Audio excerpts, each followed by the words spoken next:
Hello everyone, welcome to my channel Simplify for Kids. My name is Pooja Sharma. I am a psychologist and special educator. मेरे last video में I have discussed about emotional intelligence and its 5 major elements जो emotional intelligence के building blocks हैं, जैसे self awareness, self regulation, empathy, internal motivation and social skills. और आज के इस वीडियो में हम लोग कुछ ऐसी एक्टिविटीज डिस्कस करेंगे जिससे हम इमोशनल इंटेलिजेंस को इम्प्रूव कर सकते हैं. We all know that every individual is unique, whether adult और चाइल्ड. तो उनके इमोशंस को हैंडल करने के तरीके भी यूनिक होते हैं, स्पेशल होते हैं. It's interesting to know that emotional intelligence को इम्प्रूव करने के लिए हमें एक बेसिक सा रूल फॉलो करना है, जिसमें सबसे पहले इट्स इम्पॉर्टेंट कि हम अपने इमोशंस को रिकॉग्नाइज करें कि हमारी बॉडी में कुछ चेंजेस हो रहे हैं. Then we should understand the causes and concerns of that emotions. Then we should label that emotion कि वो इमोशन है क्या, and after that we should express it in a effective way. Lastly we should find proper strategies to regulate that emotion. तो आइए शुरू करते हैं. तो फर्स्ट एक्टिविटी है identify and name the emotion. 80% cases में बच्चे को टर्म ही नहीं पता होती कि वो फील कैसे कर रहा है. They don't know the name of emotion. अगर वो डिसअपॉइंटेड और फ्रस्ट्रेटेड हैं तब भी वो सैड यूज करेंगे, अगर वो एक्साइटेड है तो वो हैप्पी यूज करेंगे. तो इट्स इम्पॉर्टेंट कि हम बच्चों को एटलीस्ट कुछ बेसिक इमोशंस समझाएं और उनकी टर्म्स उन्हें याद कराएं, जैसे कि happy, sad, frustrated, angry, confuse, jealous, scared, surprised and excited. Identification of emotions के लिए हम लोग बच्चों के साथ मिलके इमोशन से रिलेटेड बुक्स पढ़ सकते हैं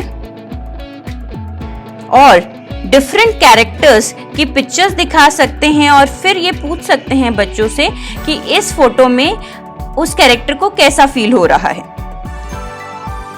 और जब आपको लगे कि बच्चों को अच्छे से इमोशन आइडेंटिफिकेशन आ गया है तो आप घर में या स्कूल में इस तरीके का मूड मीटर यूज कर सकते हैं. आप उसे ड्रॉ कर सकते हैं या फिर प्रिंट आउट ले सकते हैं और बच्चों को ये बताएं कि आपको अपने इमोशंस, एनर्जी और अच्छी फीलिंग को देखते हुए इस मूड मीटर में लेबल करना है. जैसे वो अगर एंग्री फील कर रहे हैं तो वो रेड में है, ब्रेव फील करते हैं तो येलो में है, काम और पीसफुल फील करते हैं तो ग्रीन में है, sad and tired then they are in blue. Mood meter is effective for teachers also. Teachers बच्चों के एनर्जी जोन और मूड को देखते हुए एक्टिविटीज प्लान कर सकते हैं. जैसे कि अगर वो रेड में हैं तो they are good for debating and writing. If they are in yellow then creative writing and brainstorming are the best activities for the kids. Blue में editing and demonstrating empathy kind of things are good. And in yellow they can do journal writing and building consensus. Next activity is act the emotion. जब बच्चे identification of emotion समझ जाएं तो आप उनको different emotions लिख के दे सकते हैं और उन्हें कहिए कि नॉन वर्बल तरीके से बिना बोले अपने इमोशन को एक्सप्रेस करें, बिकॉज नॉन वर्बल क्लूज को समझना भी इमोशन इंटेलिजेंस में बहुत जरूरी है.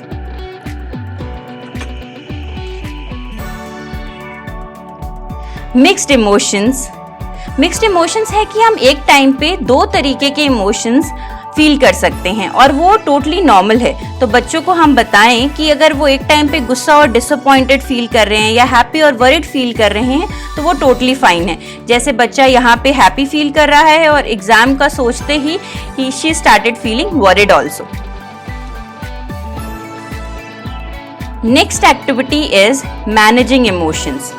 जब बच्चे डिफरेंट इमोशंस को समझ जाएं तो आप उन्हें उनके ऊपर गिविंग स्ट्रैटेजी अप्लाई कर सकते हैं. जैसे अगर वो वैक्सीन से डर रहे हैं तो आप उन्हें ब्रेव कार्ड दे के उनको इमोशंस को मैनेज करना सिखा सकते हैं. Children must take responsibilities of their feelings and emotions. तो आप घर में इस तरीके का एक चार्ट बना सकते हैं और बच्चों को कह सकते हैं कि आप पूरे दिन में कैसा फील करना चाहते हैं वो यहाँ पे लिखें. जैसे अगर वो हैप्पी फील करना चाहते हैं, कॉन्फिडेंट, डिटर्मिन्ड, फोकस्ड, वो सारी चीजें लिखें. Take a movement.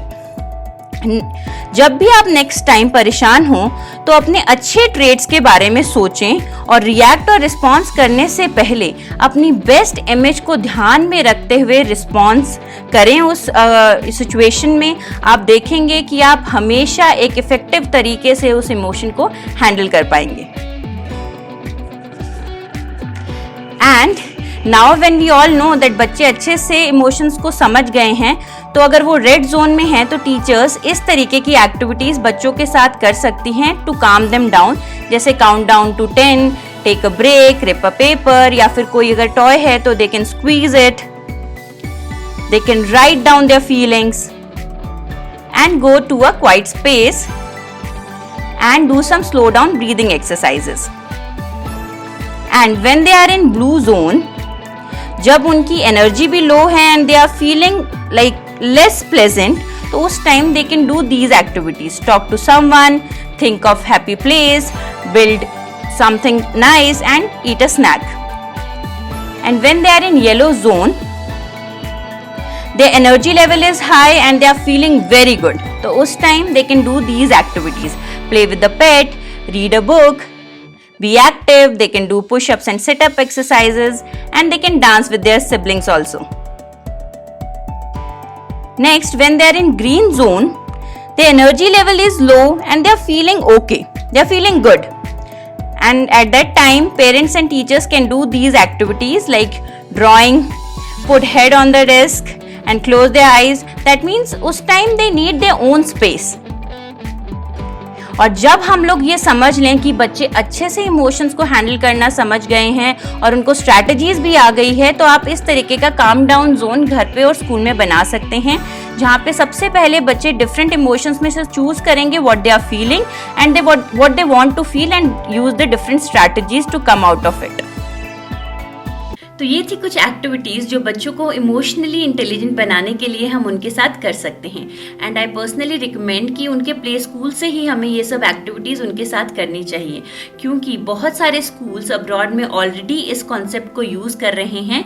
और आप जान के हैरान होंगे कि जब भी पेरेंट्स और टीचर्स और स्टूडेंट्स एक दूसरे से मिलते हैं तो सबसे पहली चीज़ जो वो पूछते हैं वो ये कि आप लोग कैसा महसूस कर रहे हैं, आप लोग कैसा फील कर रहे हैं। और मूड मीटर जो इस वीडियो में मैंने आपके साथ डिस्कस किया वो वहाँ पे बहुत अच्छे से यूज़ हो रहा है और उसके रिजल्ट्स भी बहुत अच्छे हैं। और एक चीज़ जो बच्चों के साथ हमें करनी है जब हम उनके साथ डिफरेंट एक्टिविटीज़ कर रहे हों, तो आप उन्हें ये ज़रूर बताएं कि हर एक सिचुएशन के ऊपर वो कैसे रिएक्ट करते हैं, कैसा उनका थॉट प्रोसेस रहता है, कैसे वो डिफरेंट सिचुएशंस को परसीव करते हैं, उन सब के ऊपर उनका कंट्रोल है। वो उसको एक एंगर मूवमेंट में कन्वर्ट कर सकते हैं या एक काम मूवमेंट में भी। तो ये सब कंट्रोल उनके हाथ में है, हमें ये उनको हर बार बताना है। अगर जितनी जल्दी वो बात ये समझ जाएंगे उतने ही ज़्यादा इंटरेक्टिव हमारे बच्चे बनेंगे और लेस रिएक्टिव बनेंगे। सो आई होप कि सारे पेरेंट्स और टीचर्स इन सब एक्टिविटीज़ को अपने बच्चों के साथ यूज़ करेंगे। और आप सबसे रिक्वेस्ट है कि आप लोग अपने रिव्यूज़, अपने फीडबैक्स कमेंट बॉक्स में हमें लिख के ज़रूर बताएं। And if you feel that this video is helpful to you, please share it with your friends and family. Thanks for watching.